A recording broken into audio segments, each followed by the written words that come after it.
જય સ્વામિનારાયણ મિત્રો, સ્વાગત છે તમારું મારી યુટ્યુબ ચેનલ સ્વામિનારાયણ સ્પેશિયલમાં। જો તમે મારી ચેનલમાં નવા હોય તો મારી ચેનલને લાઇક અને સબસ્ક્રાઈબ જરૂરથી કરજો। આજના વિડીયોમાં હું આપણી સાથે લઈને આવી છું ગઢડા પ્રથમ પ્રકરણનું બીજું વચનામૃત, 3 પ્રકારના વૈરાગ્યનું। સ્વામિનારાયણ હરે વચનામૃત પ્રથમ પ્રકરણનું બીજું, 3 પ્રકારના વૈરાગ્યનું।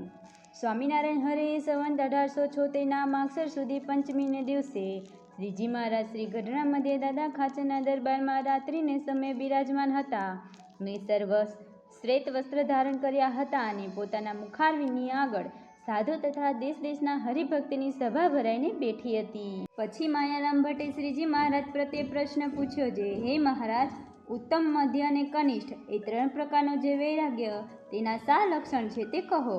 ત્યારે શ્રીજી મહારાજ બોલ્યા છે, ઉત્તમ વૈરાગ્ય જેને હોય તે પરમેશ્વરની આજ્ઞાએ કરીને અથવા પોતાના પ્રારબ્ધને વશે કરીને વ્યવહારમાં રહે, પણ તે વ્યવહારના જનક રાજની પેઠે લોપાય નહીં, અને શબ્દ, સ્પર્શ, રૂપ, રસ અને ગંધ એ 5 પ્રકારના જે ઉત્તમ વિષય તે પોતાના પ્રારબ્ધ અનુસારે પ્રાપ્ત થાય તેને ભોગવે, પણ પ્રીતિએ રહિત ઉદાસ થકો ભોગવે, અને તે વિષય એને લોપી શકે નહીં, અને તેનો ત્યાગ મોડો ન પડે, અને જે તે વિષયને નિરંતર દોષે દેખતો હોય અને વિષયને શત્રુ જેવા જાણે, અને સંત, શાસ્ત્ર અને ભગવાનની સેવા તેનો નિરંતર સંગ રાખે, અને દેશ, કાળ, સંગ આદિ જે કઠણ આવી પડે તો પણ એની જે એવી સમજણ તે મોડી પડે નહીં, તેને ઉત્તમ વૈરાગ્યવાળો કહે।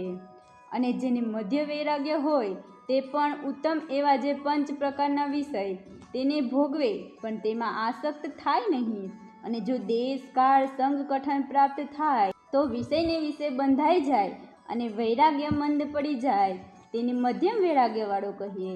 અને જે કનિષ્ઠ વૈરાગ્યવાળો હોય તેને સામાન્ય અને દોષયુક્ત એવા જે 5 વિષય જો પ્રાપ્ત થાય અને તેને ભોગવે તો તેમાં ન બંધાય, અને જો સારા 5 વિષય પ્રાપ્ત થાય અને તેને ભોગવે તો તેમાં બંધાઈ જાય, તેને મંદ વૈરાગ્યવાળો કહીએ।